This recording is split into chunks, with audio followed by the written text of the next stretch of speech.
Have you ever had a voice whisper secrets right into your ear, telling you exactly what to do? What if that so-called helpful voice was actually leading you straight into ruin? And let me set the scene for you.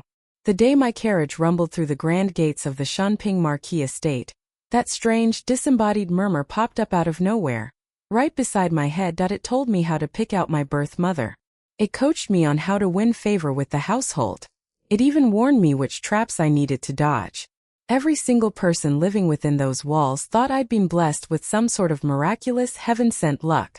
But I knew better. That voice showed up far too conveniently. More often than not, the advice it gave was flat-out wrong. It didn't take me long to piece together the truth. A girl who'd stolen my identity for 16 years had been using that ghostly whisper to nudge me, step by painful step, back into all the messy trouble I'd barely escaped. She'd mapped out every little detail of her scheme. There was just one critical fact she'd overlooked. My right ear barely worked at all. Soft, quiet whispers. Most of the words slipped right past me. Yet my mind, my power to observe and work things through, that functioned sharper than anyone else's in that entire manner. I'd woken up trapped inside the body of Lin Meitang, the Marquis's real biological daughter. For 16 long years, she'd been stranded far away from her noble family. According to how this whole story was supposed to unfold, on my very first day home, I was meant to make a huge public blunder. I'd point to the wrong woman and call her mother. I'd offend the Marchioness, and every single person in the household would write me off as coarse, ignorant country trash. After that, every choice I made would go sideways.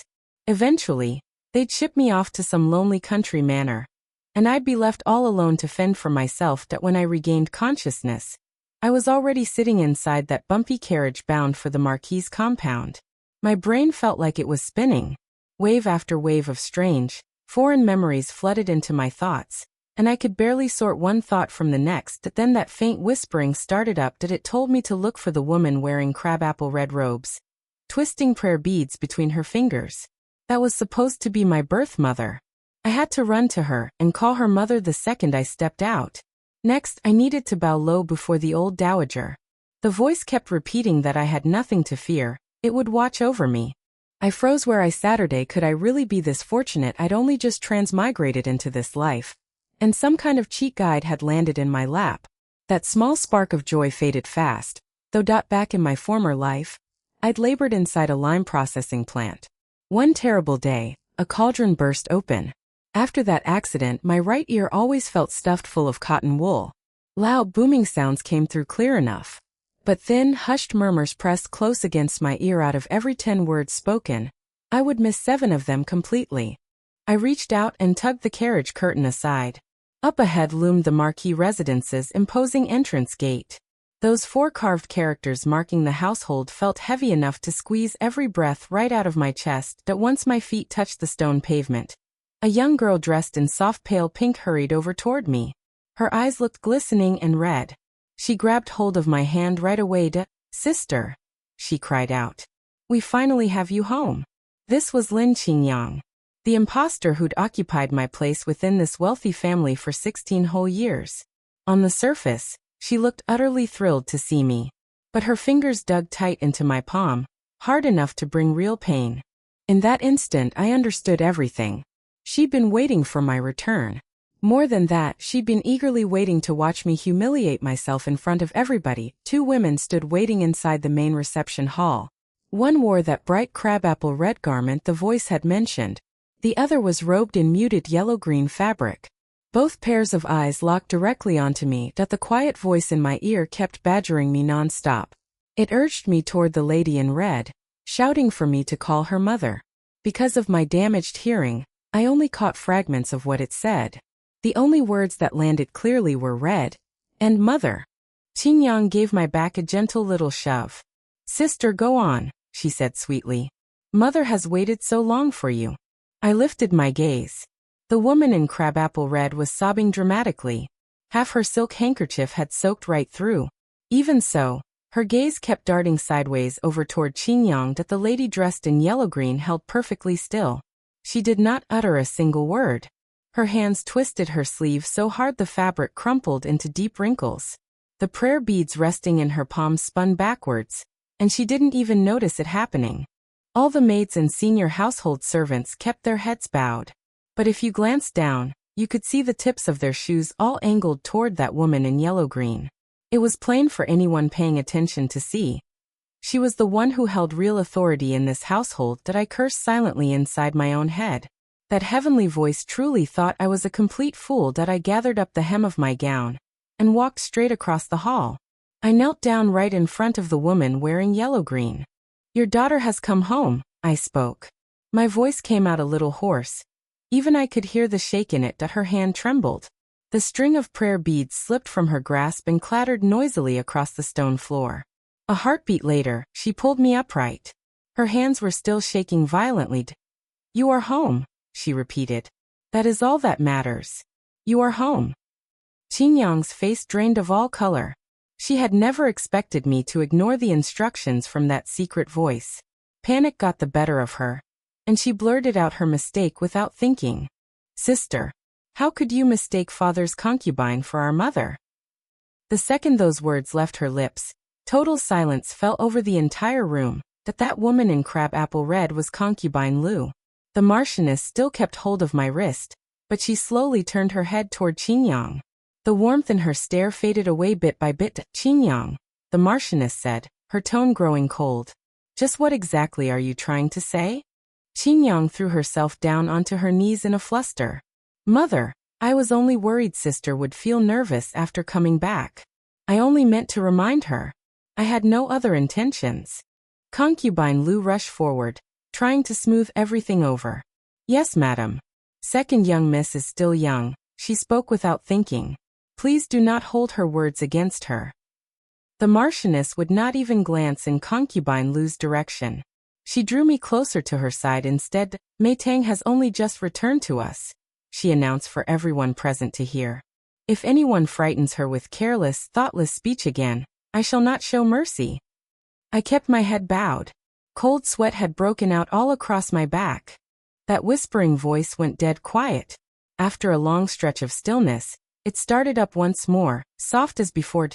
"It is fine you picked the right woman this time. There will be plenty more opportunities ahead." Anger bubbled up inside me, and I almost laughed out loud. It just kept persisting, didn't it? Very well. I could play along with this game too. That very same night, Lin Qingyang fell ill. Servants said terror had overcome her. She suffered terrible nightmares and cried through most of the dark hours. Our mother stayed by her bedside for 3 whole days. She never once came to check on me. This did not trouble me over much. I'd only just stepped foot inside this strange new household. Getting to sleep peacefully through the night without fresh trouble already felt like a great blessing. Besides, the Marchioness had raised Qingyang for 16 years. Affection built across that much time could not simply be cut away in an instant. That I spent 2 full days wandering the grounds of my private courtyard, examining every little nook and cranny. When I finished exploring, I'd reached one clear conclusion. The Marquise family was unimaginably wealthy, and they were absolutely wasteful with their resources. Outside the flower house, a row of wooden railings had worked loose. Several joints had already split and cracked. One heavy rainstorm, and the whole structure would collapse without warning. The orchid display rack also sat lopsided. Its bottom support beams were already rotting away. Back in my old life, I'd worked around construction sites. I hauled lumber at a timber yard. I only needed one quick look to spot structural damage. That the mysterious voice spoke up in my ear again. "Your mother adores orchids above all else. Head over to the flower house. Pick out the most expensive orchid you can find and present it to her. Offer up some sweet words, and she will feel deep sympathy for you." I was crouched beside that damaged flower rack at that moment, holding a split strip of bamboo in my hand. From that quiet whisper, I only clearly caught 3 words. "Orchid flower." Give that I glanced over at that rack ready to cave in. She loved orchids. Right, there was no way I could stand by and watch the whole thing crash down onto those precious plants. I rolled up my sleeves and set to work. First, I took apart the warped outer frame. Next, I hunted down several thick, sturdy bamboo poles. I shaved both ends nice and smooth, then wedged them tight into every loose joint. We ran short of hemp rope, so I tore strips from an old fabric curtain. I twisted those scraps into sturdy cords and retied every connection point. The rough rope rubbed my palms raw, but I refused to stop that while I was already busy. I also fixed a round stone stool outside the Marchioness's courtyard. One of its legs wobbled badly. If someone sat on it long enough, it could give way entirely, and whoever sat there might twist and hurt their back. That the young maid stood nearby staring at me, as if I'd somehow grown a second head. I told them to fetch a hammer and some small wooden wedges. They just gaped for a good long while before they finally snapped out of their shock and hurried off. I labored through the whole afternoon. By sunset, tiny splinters dotted both of my hands. That evening, a servant sent from my mother's courtyard arrived. She wanted me to join her for the evening meal. I washed my hands clean, changed into fresh robes, and headed over to the second I stepped into the dining chamber. Qingyang came toward me, her eyes red-rimmed. "Sister," she began. "What happened those few days ago was my fault. I put you through hardship." Before I could answer her, she carried on speaking, acting casual. "But sister, you spent all afternoon in the flower house today. You scared me halfway to death. I feared you'd torn apart Mother's prized snow silk orchid rack." Mother's chopsticks paused midair. Her facial expression turned cold at once. "You dismantled the flower rack?" Qingyang lightly bit down on her lower lip. She looked as though she was trying to cover for my mistakes. "Mother, sister only just got home. How could she possibly understand such things? She only wished to make you happy." I almost wanted to clap. Those words flowed so smoothly, perfectly timed. She'd obviously rehearsed that speech for quite some time. I slowly set my chopsticks down on the table. I did not break anything. I told them plainly. I only reinforced parts that were on the verge of collapse. The base supports had rotted through. If we left them be, the whole rack would sink down. I also mended that round stool outside your courtyard. You always steady yourself with your right hand before sitting down. One leg was already loose. I was afraid you might lose your balance and fall. For a heartbeat, the whole room fell quiet. Qingyang's features locked up. She had never expected me to walk through every detail of those repairs. Just then, two maids carried that orchid rack into the room. The senior servant who managed the flower house followed close behind them. That servant's face lit up with delight. "Madam, the eldest young miss truly knows how to preserve our belongings. I myself never noticed that rack was about to give out." She swapped in fresh bamboo supports and packed every joint tight. "Now it can hold weight far better and stand strong against wind." He pointed toward the repaired stool next. "This stool too. I tested it just now. It sits far steadier than it ever has before." Mother rose from her seat to inspect both items. She pressed her weight gently against the stool. It did not shift even a fraction. She turned her gaze back toward me, and her eyes had grown much softer. "What happened to your hands?" I glanced down. The hemp rope had scraped small patches of skin off my palms. "It is nothing," I said. "Back when I hauled cement at building sites, my hands split open far worse than this. These are only trivial scrapes." Mother stayed silent for a moment. Then she ordered servants to bring healing ointment. She also had that precious snow silk orchid carried into her private inner chambers. "You have shown great thoughtfulness," she said to me that after supper. The faint smile on Qingyang's lips vanished completely. Before I left, Mother stopped me. "Tomorrow, travel to Jingyan Temple. Keep the old dowager grandmother company while she performs her worship rituals. Your grandmother holds household rules in very high regard. Watch every word you speak and every move you make." I gave her an obedient reply. On my walk back to my quarters, that whispering voice returned once again. "The old dowager adores women who can recite sacred scripture. You must put on an impressive show for her tomorrow." I rubbed my throbbing right ear. Fine. I would see exactly what trap she had laid out for me this time. Early the next morning, Qingyang showed up at my courtyard. She wore plain, modest clothing. She still looked pale from her recent bout of sickness, delicate and fragile.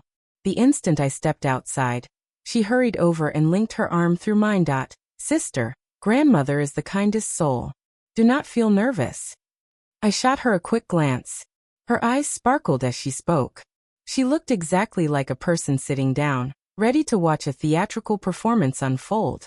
Our carriage jolted slowly along toward Jingyan Temple. That whispering voice never fell quiet. "The old dowager is devoutly Buddhist. When you meet her, Recite a passage of Holy Scripture first. Then copy out a scroll to bring her blessings. She despises clumsy, ignorant girls more than anything. My head ached. That voice was already thin and faint. The constant rattling of the carriage made it sound like nothing more than a mosquito buzzing right beside my skull. I simply shut my eyes and rested. When we arrived at Jingyan Temple, the old dowager was burning incense in the main prayer hall. A maid led us inside. That the very first thing I registered was thick smoke filling every corner. Far too many incense sticks had been lit. Fumes pressed up against the ceiling, and they stung my eyes badly. That the dowager sat upright on a thick prayer cushion. Prayer beads twisted between her fingers. She lifted her eyes toward me, and her gaze felt sharp as a drawn blade. "So this is Mei Tang," she said. "Her outward appearance is passable enough. How much proper etiquette has she learned?" I stepped forward and bowed deeply. "Granddaughter greets grandmother." She did not tell me to stand back up. Lin Qingyang immediately smiled and spoke up from my side. "Grandmother, sister has thought of you constantly on our journey here.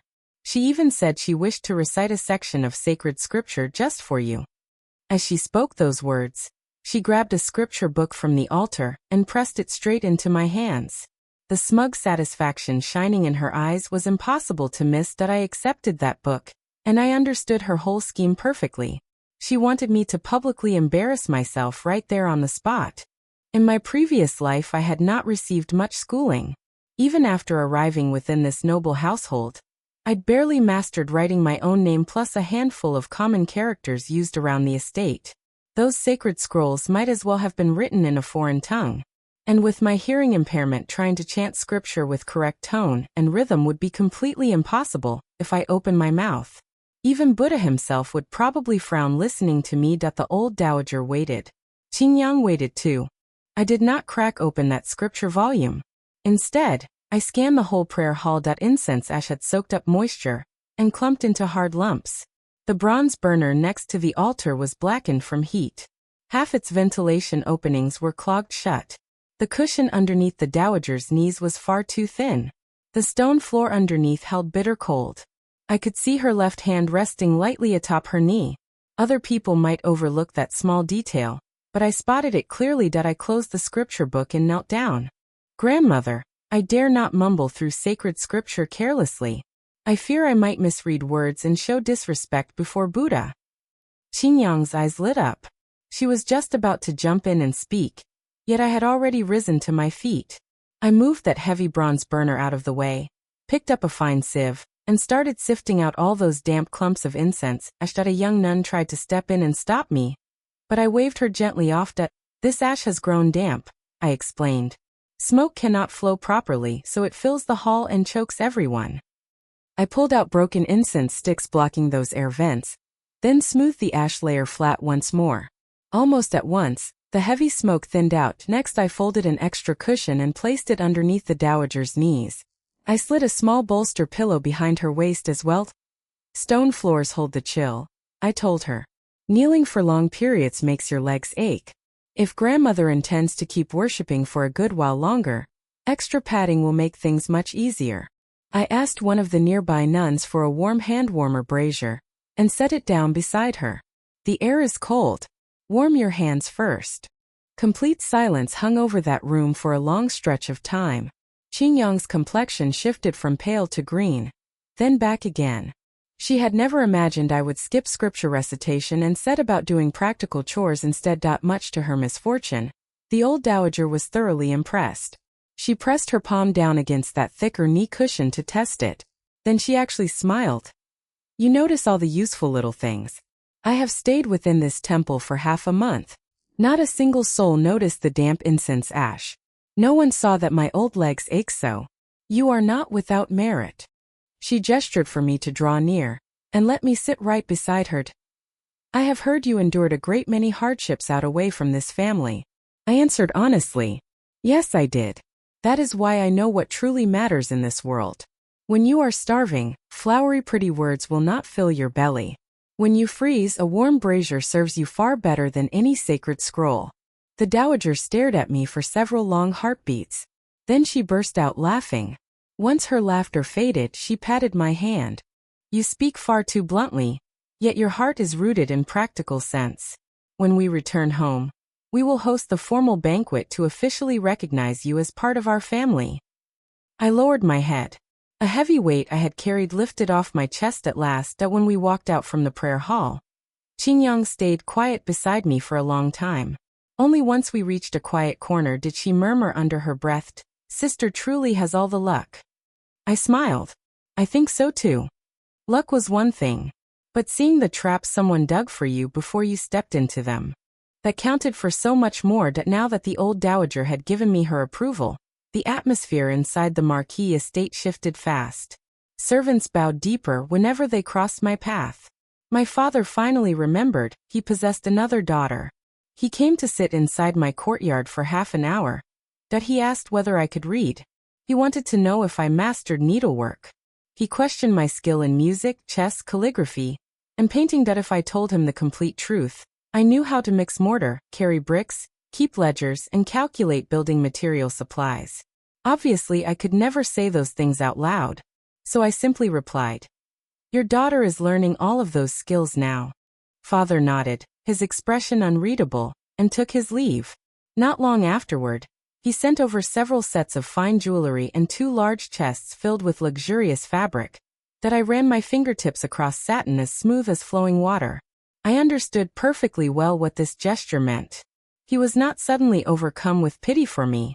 He wanted me dressed suitably, so I would not bring shame to the Marquis household during our recognition feast. That banquet was scheduled 3 days later. A huge crowd of guests poured in. The old dowager occupied the seat of highest honor. Father and mother personally escorted me around to greet every visitor. I kept a smile fixed on my face from morning until afternoon, until my facial muscles grew numb. In the late afternoon, Princess Chongning arrived. Every person inside the great hall stood and bowed low. I bowed my head along with everyone else. From the corner of my eye, the first detail I spotted was her pair of boots. Mud smudged along their edges. She must have only just ridden back from outside the city. Above those boots, one hand pressed against her temple. Princess Chongning was breathtakingly beautiful. Her features were sharp, her bearing commanding. Yet she looked unwell. A headache clearly tormented her. The day was sweltering hot, and incense burned steadily throughout the hall. Once she sat down, her brows never relaxed. As the noble ladies settled into their seats, they began chatting and giggling with one another. Qingyang sat beside me, wearing a soft, gentle smile. "That sister only just returned to the capital," she said for everyone to hear. "Yet she already has quite a talent for handiwork. A few days ago, I watched her repair mother's flower rack. Since today is your official recognition banquet, why not craft a small handmade gift for Her Highness?" Several other young noble ladies immediately chimed in agreement. "Yes, let us witness what the eldest young miss can create." Gifts made by one's own hands carry the most sincere feelings. The instant I heard those words, I knew another trap waited for me. Qingyang slipped a perfume sachet out of her sleeve and secretly pressed it into my palm. Its embroidery was exquisite. Twin lotus blossoms stitched onto both sides with tight, precise stitches. At that exact same moment, that whispering voice returned to my ear. "Hand her the sachet. The princess adores agarwood incense most of all. Hurry." My fingers paused, wrapped around that embroidered pouch. Agarwood gave off a deep, heavy fragrance. Princess Chongning already suffered a splitting headache. If she genuinely loved such overpowering scent right now, I would eat that sachet myself. I leaned in and sniffed it. The aroma was thick, stifling, cloying. Back when I lived in rough worker dormitories, mosquitoes were terrible in summertime. Laborers would craft insect repellent pouches using mugwort, mint, angelica root, and similar herbs. Their scent was light and refreshing. If I handed this heavily scented sachet over to a princess already battling a headache, she might turn hostile on the spot. I pretended to accept the gift. I stepped into a side chamber. I stuffed Qingyang's fancy sachet inside my own sleeve. Instead, I grabbed a plain scrap of cloth. I asked a maid to bring me a handful of common medicinal herbs: mugwort, mint, sweet flag, angelica root, plus a little patchouli. My sewing skills were nothing special. The finished sachet turned out crooked, with big uneven stitches. Even the maid assisting me looked embarrassed on my behalf. I was perfectly satisfied with it. Practicality mattered far more than beauty. That when the time came for guests to present gifts, Qingyang watched me with a bright, expectant smile. That I held out my lopsided little pouch toward Princess Chongning. Your Highness, I said. The air is sticky and hot, and there are many insects about. This holds herbs meant to repel bugs and clear aching heads. Its fragrance is mild. If it pleases you, keep it close and give it a try. Princess Chongning stared down at that frankly rather ugly sachet. Then she breathed in its scent. The tight furrow between her brows softened just a little. It smells refreshing, she commented. She passed it over to her attendant. Keep this for me. Qingyang's smile froze solid on her face. I had barely sat back down when commotion erupted outside the hall. A young male servant got dragged in by royal guards. The moment he stepped through the doorway, he pointed a finger straight at me and shouted, Your Highness! It is her. She planned to slip secret written messages to you inside a sachet. Every guest's expression shifted. My father shot abruptly to his feet. Insolent fool, he roared. That the young man trembled in terror. He pulled a second sachet out from his own clothing. Its design, stitching, and embroidered lotus patterns matched exactly the fancy pouch Qingyang had pressed into my palm. An accomplice handed this to me, he rambled. The plan was, once the eldest young miss gave over her matching sachet to the princess, I would step forward and make this accusation. There is a letter hidden sewn inside its lining. One guard tore open the sachet right then and there. Sure enough, a thin slip of paper rolled up inside the fabric. That deathly silence fell over the whole hall. Princess Chongning held her tongue for a moment. She raised a hand and ordered her attendant to bring forward the simple, lopsided sachet I'd just given her. Comparing the two objects was almost absurd. One had flawless, elegant needlework. The other was uneven, ragged around its edges. Princess Chongning weighed my homemade pouch in her palm. Then she suddenly laughed out loud. You claim she intended to pass secret letters using this thing? What message could she possibly send? A packet full of mugwort. No person in that room dared utter a single reply. I sat rigid in my chair. I knew the danger had not passed us by. Sure enough, Princess Chongning spoke her next order. Launch a full investigation. I want to find out who dared reach their hand into the Shunping Marquis household's recognition banquet and scheme against me. Inside the side hall, rows of servants knelt on the floor. That young male servant shook like a leaf in the wind. Guards barely pressed him at all before he spilled the whole plot. 3 days prior, somebody had given him 50 taels of silver. His instructions were to sneak into the Marquis compound on banquet day. The second I handed over any sachet to the princess, he was supposed to rush forward and accuse me. If their scheme succeeded, he would collect another 100 taels. Greed had pushed him to agree to the wicked plan. As for the mastermind pulling the strings, he swore he had never laid eyes on their face. He could only recall a thick, sweet blended perfume, plus slender fingers belonging to a young woman. The instant he finished speaking, Qingyang's chief maid, Qiuning, threw herself forward and knelt hard upon the ground. It was all me, she sobbed. I could not bear watching the eldest young miss return and steal my young lady's spotlight. I lost my senses and committed this terrible deed. She kowtowed so hard her forehead kept striking against the stone floor. Father's face turned a furious shade of green. He wanted nothing more than to bury this incident right away. If one maid took all blame, the affair could end there. Whether Qiuning lived or died did not concern him. Anything was preferable to digging deeper and exposing all the manor's filthy inner secrets. But Princess Chongning sat above us. Not a trace of amusement left on her features. A simple household maid can casually get hold of 150 taels of silver? Does she take me for an idiot? Or does she hold this entire Marquis household for fools?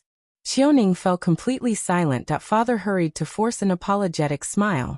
Your Highness, please calm your rage.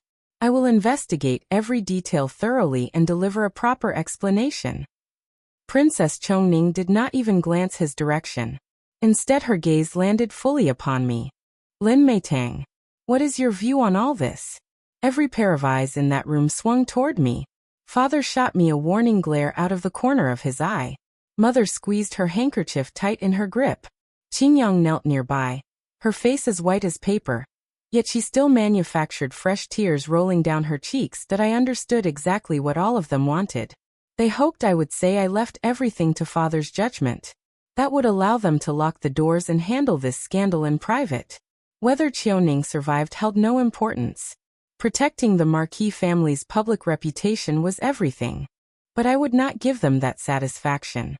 I had barely come home. Already they were willing to wield a princess's power to place a death-worthy accusation against my neck. If I backed down today, they would devise another trap for me tomorrow. That I stood up and knelt before Princess Qiuning. Your Highness, I beg you to see this investigation carried out to its complete end. Father's eyes snapped sharply toward me. Mei Tang. I ignored him and kept speaking. Somebody dared to manipulate Your Highness at a formal banquet hosted by the Shimping Marquis. Their goals could never be limited only to ruining my good name. Today they can pin a crime onto my head. Tomorrow they could bring ruin upon this entire household. If we do not uncover the full truth, none of us shall ever sleep soundly. Princess Qiuning studied my face for a long moment. Then she let out a quiet laugh. Finally, words spoken by a person with good sense. She lifted one hand. Bring every relevant person to the Shan'an Prefecture offices. I shall personally oversee this investigation. Father's features turned utterly grim.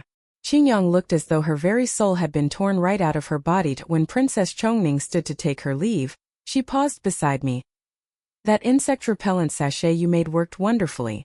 Craft several more and send them over to my estate. I blinked in surprise, then quickly gave her my promise. That same night, Father summoned me to his private study. The moment the door clicked shut behind me, he exploded in anger. Do you have any concept of what a huge scandal you stirred up today? This is a household matter. We could have resolved everything behind closed doors. Why drag this whole mess over to the Shan'an Prefecture? I kept my head bowed, my heart growing cold inside my chest. This was my father. He never stopped to ask if I'd been terrified. He never wondered whether I'd been wrongfully framed. His only worry was the Marquis family's reputation. I stood quietly and waited for him to finish his shouting. Then I spoke in a soft voice. Father, I was afraid. He froze mid-sentence. I lifted my head. My eyes glistened. If Her Highness had not opened that sachet in front of every witness present, even if I possessed 10 mouths, I would never have cleared my name. Passing secret letters to a royal princess is a crime that can cost you your head. I suffered for years out away from this family. The thing I fear most is dying without ever understanding why. If someone wishes me dead, I deserve at the very least to know who it is. Father stared at me. His harsh expression softened a small amount. In the end, he did not keep scolding me. He only said heavily, if something like this ever happens again, you must come tell me first. I almost wanted to laugh inwardly. Go to you so you could sweep Lin Qingyang's misdeeds under the carpet before anyone else found out loud. I simply answered respectfully. Your daughter understands. The investigation at Shan'an Prefecture moved quickly. Qiuning could not withstand pressure for long. She revised her testimony. She admitted those 150 taels of silver had come directly out of Qingyang's private funds. Household account books confirmed every detail. Even so, she stubbornly insisted she had stolen the money herself. No matter how interrogators pressed her, she refused to name Qingyang as the mastermind. Father seized this opening to fly into a public rage. He had Qiuning sold far away from the capital. Qingyang received half-month confinement as punishment. That penalty was so light it bordered on insult. That mother visited Qingyang with red swollen eyes to plead on her behalf. Even the old dowager only commented coldly, you raised her for 16 years. I can understand your heart leaning toward her. But do not let your affection twist your judgment so far you lose sight of right and wrong. After that, mother exercised far more self-restraint. At least out in public, she dared not let me suffer obvious unfair treatment. One night as I walked back toward my quarters, Qingyang stepped out and blocked my path. Moonlight spilled across her face, making the hatred burning in her eyes even sharper. You knew, she hissed. You deliberately refused to use that sachet. You intentionally made me fall victim to my own trap. I looked at her, and a smile crept across my lips. Knew what? Knew those ghostly whispers in my ear came straight from you. Her face altered in an instant. I have no idea what you are talking about. You do not. I stepped closer toward her. Then let me spell it out plainly. You own some kind of object that carries your voice. You dare not use it openly in daylight. At night you hide inside your chambers and speak into it. And somehow the sound reaches my ears. Kanyang instintively stepped backward. In that split reaction I knew my guess was correct. My mind felt calm at last. That explained why the voice would appear and vanish unpredictably. Why it always surfaced when I found myself alone. I stared directly into her eyes and spoke slowly. You planned everything perfectly. You wanted to use that so-called heavenly voice to steer me straight into every pit you dug. But you forgot. My right ear is damaged. Out of every 10 sentences you speak, I might catch 3 at most. I am forced to guess at everything else. And when I am uncertain, I trust what my own 2 eyes see far more than anything else. Qingyang stared at me blank-faced. She had never imagined her greatest secret would get exposed in such a ridiculous fashion. After a long, heavy silence, she spat her reply. You are vulgar. Even after returning to the Marquis household. Deep down you remain nothing more than something crawled up out of mud. I nodded. That is true. I grew up rolling around in mud and muck. So those little embroidery and scheming tricks of yours cannot wound me all that deeply. I brushed past her and kept walking home. The next morning, Father hired tutors for me. They taught me reading, noble etiquette, and how to examine household ledgers. Mother also summoned me to her side every few days. She showed me how to recognize household tokens and read the storeroom inventories. I studied with total sincerity. One truth had settled firmly inside my heart. Relying upon other people's goodwill would never keep me safe. Every practical skill I mastered built another layer of security for myself. No matter how many plots Qingyang wove, sooner or later she would slip up. That I especially loved going through account books. How much grain had we stored? How many cartloads of timber? How many bolts of silk fabric? How many taels of silver? Every number written down crystal clear. Far easier to interpret than the tangled motives inside human hearts. Once Mother took me to inspect the household storehouses. I crouched beside stacked sacks of rice and ran my fingers along the wall corner. Damp moisture was creeping upward from the foundation stones. The wooden storage racks sat too low. Rice sacks had been piled far too tightly together. That I casually pointed it out. If you keep storing grain in this way, every sack along the bottom row will turn moldy. The senior servant managing those storerooms dismissed my warning at first. The very next day they shifted those heavy sacks. Sure enough, the bottom layer had already grown damp. From then on, Mother looked at me with ever-increasing complexity in her gaze. Several times she tried to draw emotionally closer to me. But every time Qingyang's eyes turned red and teary, Mother's affection would swing back toward the girl she'd raised for 16 years. That I observed all of this. Yet I felt no sharp disappointment. Ever since the day I came back to this estate, I had never set out to compete with anyone for love and favor. If the people of this household chose to stand as my support, wonderful. If they would not, then I would build my own strength, stand firm on my own backbone. Qingyang barely finished her confinement when fresh trouble reared its head. Years ago, the Shanping Marquis household and Duke Cheng's family had struck a verbal marriage agreement. The betrothal was meant for the legitimate daughter of the Lin household. Now that I, the true daughter, had returned home, that engagement became tangled and messy. The Duchess of Cheng valued pure bloodline above nearly everything else. Her intentions were obvious. If their house was to wed a Lin daughter, it ought to be me. The problem? Qingyang and Lu Chun, the Duke's heir, had long been secretly in love with each other. The moment word of this situation spread, Lu Chun marched straight into my courtyard and blocked my path. The young nobleman wore rich fine robes and he was handsome. His words held far less charmed. Lin Meitang, listen closely. I will never marry you. The only person my heart belongs to is Qingyang. Qingyang stood behind him, summoning tears on command. Sister, young Master Chan and I grew up side by side. Please grant us permission to stay together. I stood on the stone steps and almost laughed out loud. The pair of them took turns speaking, acting as if I burned with desire to steal this man away from myself. I replied slowly. Whether you two may stay together is not my decision to make. This engagement was arranged by our elders. Go beg them for what you want. Lu Chen's expression darkened. If you had never returned home, Qingyang would already be my wife. Do not imagine that just because you are the so-called true daughter, you can seize everything that once belonged to her. I had no patience for arguing with him. I tossed out one short remark. Do not worry, young heir. I have zero appetite for a piece of meat like you. With that I turned and walked away. Behind me Lu Chen shouted furiously. Qingyang kept sobbing away. I never glanced back, but I had underestimated them. A few days later, vicious rumors began circulating all across the capital.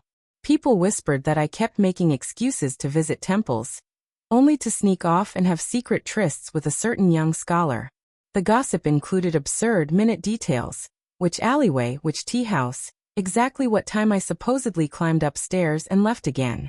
Every single detail was completely fabricated to sound convincing. That young man everyone talked about was Sui Linchuan, youngest son of the Vice Minister of Works. Whenever capital society spoke of him, they shook their heads. They said he cared nothing for studying or pursuing official rank. He spent all his days surrounded by craftsmen. He wandered down to dockyards or clambered through stone quarries, always dust-covered and muddy, with none of the polish bearing expected of a scholar official's son. Some even gossiped he experimented with gunpowder, reckless enough to handle anything dangerous. When father heard these slanderous stories, he summoned me to his study that very same night. Have you ever met Sui Linchuan? I honestly shook my head. No, I have not. Father frowned. He looked partially relieved, yet somehow faintly disappointed all at once that I understood his thinking instantly. The Sui family held excellent status, and the Vice Minister of Works wielded genuine political power. If I really had formed some connection with Linchuan, father might not entirely object. Yet Linchuan's terrible reputation worried him. Such a marriage would bring shame down on our household's dignity. After long thought, he gave me his order to remain inside the manor compound these coming days. Innocence requires no defense. Rumors will fade away in time. I bowed my head and agreed, but inside I felt nothing but scorn. Innocence requires no defense. That line might fool a 3-year-old child that Qingyang had learned from past failures. This time she avoided digging traps directly under my feet. Instead she scattered filth out beyond the manor walls. If you spread enough mud across a road, anyone walking along it will end up covered in grime. I had intended to keep a low profile for a while, but some people are like cats that smell blood. The more you step backward, the faster they lunge forward to attack. 3 days later, I left the Marquis estate. I needed to deliver those newly finished herbal sachets over to Princess Chongning. On my journey home, I stopped at a tea house to catch my breath. I had barely sat down when Qingyang and Lu Chan walked through the door. Their timing was far too perfect. I almost wanted to clap the second Qingyang spotted me. She raised her voice loud enough for nearly every patron in the busy tea house to hear. Sister, have you come here to meet young Master Sui once more? Lu Chen stared at me coldly. Open contempt sat on his features. Just what you would expect from someone raised out in the countryside. No matter how much etiquette you study, it can never sink into your bones. I held my teacup in both hands, not even lifting my eyelids. If you have come here to drink tea, then drink your tea. Do not use me as your appetizer for entertainment. Qingyang bit her lip and took a step forward. She pretended to reach for my hand. At that exact moment, her foot twisted. The full pot of scalding hot tea she held spilled all across my skirt. Boiling liquid soaked deep into my fabric. Her eyes immediately welled up. Sister, I am so sorry. It was an accident. I glanced down at my dripping hem. Then I caught the flicker of smug satisfaction she could not fully hide. Truth be told, that splash of hot water did not terrify me. Back in the lime plant, boiling slurry had splashed against my legs once, raising big painful blisters. But being unhurt did not mean I would sit still and endure humiliation. I grabbed the second teapot sitting on our table. I twisted my wrist. Splash. Every drop of its hot contents poured straight over Qingyang and Lu Chen. Qingyang let out a sharp scream. Lu Chen shot abruptly to his feet. Lin Mei Tang. Have you lost your mind? I set the now empty teapot back down upon the wooden table. My voice stayed perfectly calmed. I was merely returning your favor. You poured one pot over me, so I poured one pot over you. Completely fair. Lu Chen's face turned bright red with rage.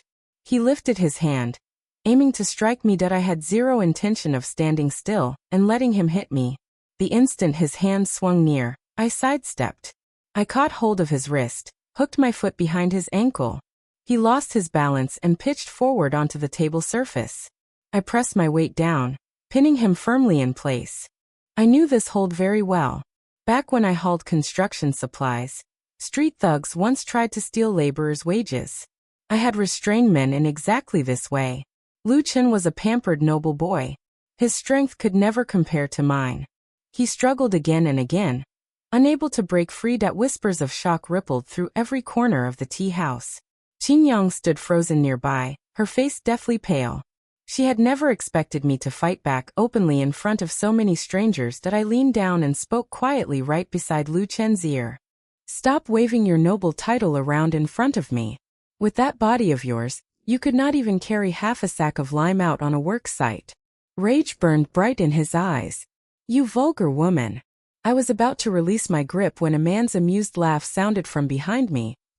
Those are far more interesting talents than the rumors describe. I turned my head. A young man stood at the top of the staircase. He wore pale moon-white robes, yet dust smudged his cuffs. His facial features were strikingly handsome. A lazy smile played along the corner of his mouth. What drew my attention most were his hands. Thin calluses sat between his thumb and forefinger. These were not calluses built from holding writing brushes. These marks belonged to a person who constantly handled ropes and hand tools. That he slowly descended the stairs. His gaze locked on my hand, still holding Lu Chen's wrist. Miss, if you squeeze any harder, I fear this young master's wrist will pop out of its joint. Only then did I let Lu Chen go. He scrambled upright, burning with humiliation, and snapped at the newcomer. Sui Lin Chuan. Mind your own business. My heart skipped a beat. This was Sui Lin Chuan, the very man targeted by those terrible rumors. Sui Lin Chuan raised one eyebrow toward Lu Chen. For days you have been using my name to stir up trouble. Am I not even allowed to come watch the spectacle? Then he turned his eyes toward me. Amusement deepened in his stare. Eldest young Miss Lin. My reputation has been dragged through the mud because of these stories about you and me. Surely you owe me some explanation. I wiped spilled tea liquid off my palm. I have no explanation to offer. I can pay for your tea. Sui Lin Chuan laughed out loud. Very well. I shall count today's little show as sufficient payment. He said nothing more. He stepped aside to give me room to pass. I gathered my skirt and walked down the stairs. I could feel his gaze following me from behind. It was not heavy, yet it felt strangely hard to ignore. That word about the tea house fight raced back to the Marquis's residence. Father slammed his fist down on his table, consumed with fury. Yet this time he did not scold me for very long. The very next day the entire Sui family came visiting. The Vice Minister of Works and his wife both arrived in person. Sui Lin Chuan accompanied them. He had changed into dark teal formal robes. His hair was neatly tied up. Standing there, he looked every inch the refined young man from an eminent official household. Barely recognizable from the amused onlooker at the tea house stairway. Madame Sui cut straight to the point. Terrible rumors have spread all across the capital lately. They drag in my son, and they also harm the eldest young Miss Lin's good name. Since both of our families are respected households, we ought to resolve this situation properly. Father held his teacup. A sharp glint flickered in his eyes. What exactly does Madame propose? The Vice Minister of Works answered for his wife. A marriage between our two families. Silence hung in the air for a moment. Mother's gaze shot toward me. Father looked directly at Sui Lin Chuan. And what does my worthy nephew think of this idea? Sui Lin Chuan lifted his eyes. His tone remained steady. I am willing.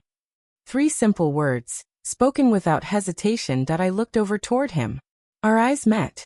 The faintest hint of a smile lingered in his gaze. He did not look coerced or forced into this choice. Something deep inside my chest settled. Father had no good reason to refuse this match. The Sui family possessed outstanding social standing. The Ministry of Works had grown increasingly favored by the emperor in recent years. Lin Chuan's public reputation might be questionable, Yet he remained the legitimate son of a high-ranking official. This marriage was not the most dazzling union within the capital's noble circles. Yet it was far from a poor match. What is more, once the Duke of Cheng's household heard this news, they grew anxious. Lu Chen insisted stubbornly he wished to marry Qin Yang. To preserve peace within their own family, the Duchess of Cheng gritted her teeth and accepted that union. Just like that, after all these twists and turns, Qin Yang and I were both scheduled to hold our wedding ceremonies within the very same month. When word got out, the whole capital waited to compare our fates. One daughter marrying a young man mocked by society for getting covered in mud and dust. The other wed to the brilliant, celebrated heir of a duke. Who had won, and who had lost to onlookers? The answer seemed obvious. Qin Yang once came over to my courtyard to flaunt her fortune. She stroked a newly crafted set of heavy gold jewelry and smiled sweetly. Sister, I heard half of young Master Sui's betrothal gifts were sketches, hand tools, and several chests full of stone samples. Life after you marry into their household may prove difficult. I stared at that glittering pile of gold ornaments beside her. I felt not a flicker of jealousy. I only thought how unbearably heavy that metal would be resting on top of my head. My neck would probably snap. I closed my account book and answered her lazily. That sounds perfectly fine to me. I feel reassured when I see a man who knows how to work with his own two hands. As for you, if Lu Chen ever picks fights with his own family over you in days ahead, remember to keep several pots of tea handy. Then when everyone grows tired of arguing, you will not need to go searching for water. Qin Yang's features turned rigid. She spun around and stormed away in anger. Our wedding day arrived. The Duke of Cheng's procession filled the streets with loud music and fanfare. My wedding celebration was far quieter. The Sui family made no attempt to stage an extravagant spectacle. My bridal sedan rode smoothly along. Every ritual was carried out correctly. Even the porters carrying my dowry maintained steady, perfectly rhythmed steps. Sitting inside that sedan chair, I felt oddly calmed. At that night, Sui Linchuan lifted my bridal veil. He stared at me for so long I began to feel awkward. I was just about to speak when he suddenly placed a ring of keys and a bound ledger right into my palms. These are account records for several shops and workshops I own. You hold the keys. I froze. On our wedding night, other grooms presented their brides with fine jewels. Mine handed over account books. It was almost as if he knew exactly what brought me joy. Sui Linchuan let out a quiet chuckle. You do not lack gold or silver. I thought ledgers would please you far more. He was completely right. I flipped open the book. Timber yards, brick kilns, a stone cutting shop, a rope making business. My eyes lit up. Sui Linchuan sat opposite me and lowered his voice. The rumors floating around outside hold half-truths and half-lies. I truly spend a great deal of my time among craftsmen. I detest tedious social gatherings. But I am nowhere near as useless as people claim. I lifted my gaze toward him. I can tell. A man with these kinds of calluses on his hands, and sharp alertness in his eyes, cannot truly be worthless. He looked faintly surprised. Then he smiled. Your turn, Meitang. What skills do you possess? I sat quiet for a moment beneath the wedding candles. For the very first time, I told another person the truth of my past life. I labored inside a lime processing plant. I hauled planks at a timber yard. I also kept tally records at a precast slab workshop. I know a little about which lime mixes well, which soil compacts firm, and how damp timber will crack and split. I cannot recognize many written characters, yet I know a great deal about practical work. I expected him to call me coarse and unrefined. Instead he said simply, "That is wonderful. Those happen to be the exact subjects I care about as well." That night we talked deep into the hours of darkness inside our bridal chamber. He told me about river projects, dikes, bridges the Ministry of Works had repaired over many years. I explained how you needed to lift timber off damp ground, and how straw rope plus wooden wedges could help you save building materials. He said I had an eye for spotting real-world problems. I told him his mind worked exceptionally well. Later on, he took hold of my hand. His thumb brushed gently over the old hardened calluses across my palms. His voice turned soft. These calluses are beautiful. My ears grew warm. I said nothing in reply. After our marriage, Daily life within the Sway household proved far more relaxed than anything I had experienced inside the Marquis estate. The Sway family operated with simple dynamics. My mother-in-law had no interest in tormenting her daughter-in-law. The Vice Minister of Works was endlessly busy with official duties, and rarely meddled in household inner affairs even when he was home. Other than paying my obligatory daily respects, I spent most of my time tagging along beside Sway Linchuan out at his various workshops. Everyone across the capital thought he wasted his days fooling around. Once I followed him, I learned he knew his trade thoroughly. At the rope workshop, one glance allowed him to spot which batch of hemp had grown damp. At the brick kiln, one light tap told him whether firing had gone correctly. Down by the docks, he could stand beside a boat, glance over it twice, and make an accurate estimate how much timber it carried. I learned quickly under his guidance. He never once shut me down with words like, "This is not knowledge women ought to know." Whatever I asked, he answered openly. Sometimes when we studied architectural sketches together, his quiet murmurs were impossible for my damaged ear to catch. In those moments he would draw every single line, mark every key detail out for me by hand. I calculated material amounts rapidly. He drafted precise construction blueprints. After a while, we truly functioned like two equal partners building a life side by side. At night when he held me close, there was often a faint smell of sawdust clinging to his hands. For some strange reason, that scent filled me with a deep sense of safety. When spring rolled around, heavy rain poured down upon the capital's outer districts for half a month. Urgent disaster reports kept pouring in from river regions in the south. The Ministry of Works became swamped with work. No official could afford to rest. Sway Linchuan returned home later and later each night. One evening he stepped indoors, rainwater still dripping off his outer robe. He pressed a bronze official token into my hand. "Tomorrow I must travel to the Hadong region." My heart jumped. "For how long?" "It is hard to say," he replied. "At the very least a month or two. In the worst-case scenario, as long as half a year." I gripped that bronze token tightly. Restlessness stirred inside my chest. Rain still hammered against our windows. I understood all too well what this assignment meant. Once a river dike breached, simple patch-up repairs would not suffice. People would lose their lives. Grain stores would get destroyed.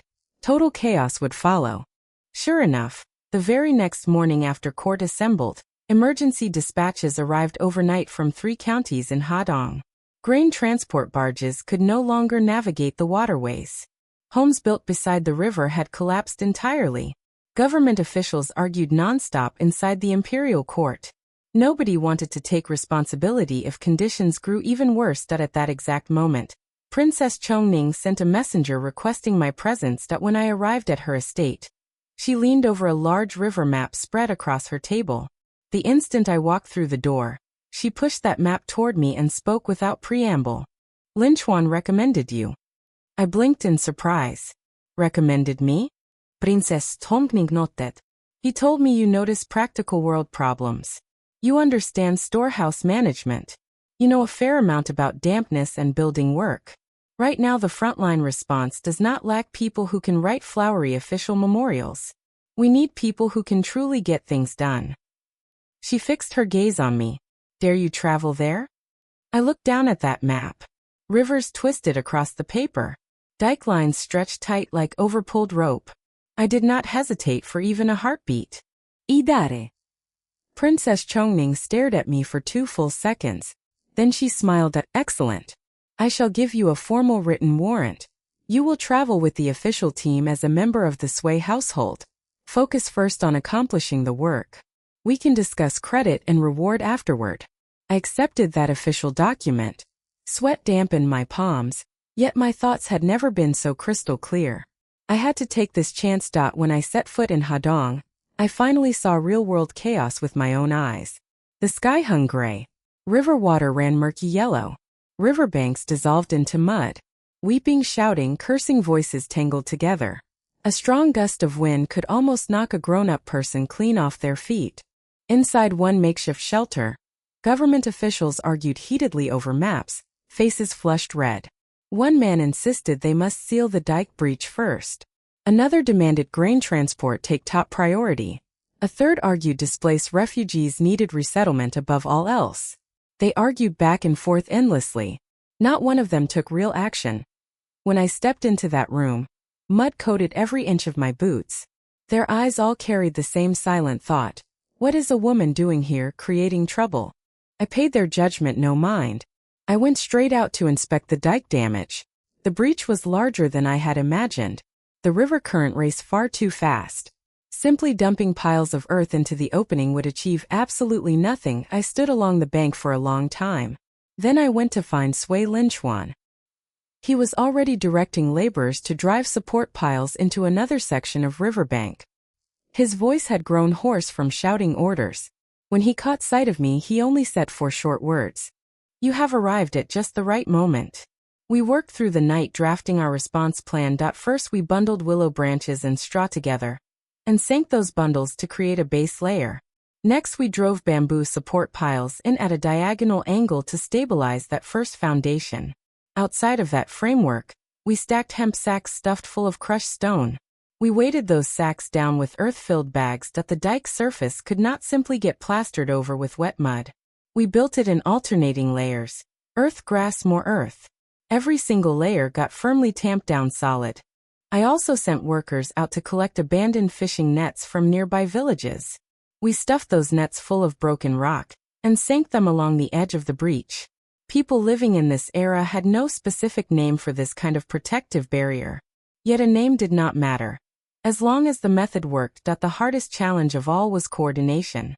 The roaring river made such a deafening racket. Wind howled loud. You could shout until your throat gave out, and workers still could not hear you. My hearing was already poor. Standing right beside that river, every sound blurred together into meaningless noise. So I completely redesigned our communication system. No more shouting orders. We used colored flags. White flag meant fill sandbags. Black flag meant pull everyone back out of danger. Red flag meant we were sealing the breach. Once night fell, colors became hard to make out, so we hung oil lamps. 1 lamp. Switch over to moving earth. 2 lamps. Carry stone supplies. 3 lamps. Stop all work and rotate work shifts. We also used bronze gongs. 1 long strike followed by 2 short strikes told workers to reinforce the bank. 3 long strikes plus 1 short strike meant everyone must retreat immediately. I created this whole system from lessons I had learned long ago. Back in the factory, I often could not hear people calling out to me. I had learned to watch hand gestures and light signals instead. Out here on these flood-ravaged riverbanks, that old weakness unexpectedly turned into a great advantage. At first laborers struggled getting used to these new signals. After 3 days, their teamwork ran smoother than it ever had with shouted commands. Once that first breach stabilized, the grain crisis reared its head. 20% of government-stocked grain had already turned damp. The officials escorting those supplies still bickered over where they might find dry warehouse space. I stepped inside that storehouse. One quick look almost filled me with frustrated laughter. Dozens upon dozens of grain sacks sat piled directly on the bare floor. The base of the walls held so much dampness you could practically wring water from the stone. Every single window sat tightly shut. This was not grain storage. They were actively growing mold. I immediately ordered workers to build wooden racks. Every sack of grain had to be lifted up off the wet ground. We scattered quicklime powder into every corner to draw moisture out. On sunny days, we opened opposite windows to create cross-ventilation airflow. At night we closed them tight once more. Any grain that had already absorbed dampness got spread out across bamboo mats and laid out in the sun to dry. We saved every bushel we possibly could. Refugee camps were even more chaotic. Well water had grown muddy and contaminated. Dead livestock lay discarded next to water sources. Children suffered from brutal bouts of diarrhea, barely able to stand upright. I ordered animal carcasses buried deep underground. I told workers to spread lime powder all around latrine areas. Every drop of drinking water needed to be boiled and left to settle before anyone drank it. Then I had literate clerks carve marks onto wooden tokens. Grain rations got distributed household by household.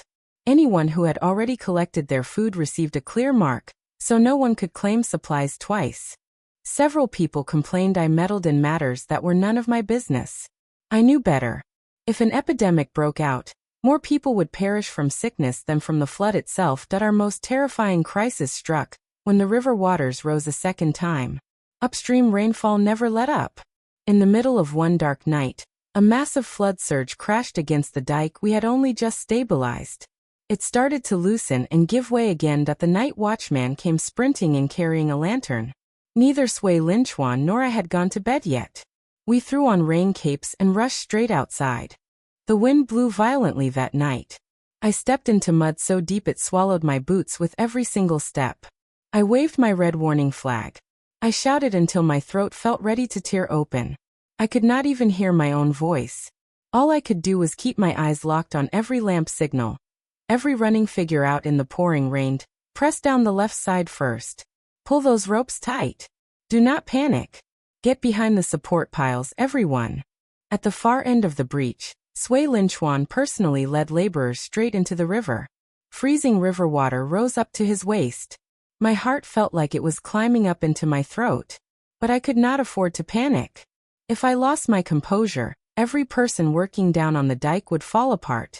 Only as dawn drew near did we finally stabilize that breach once again.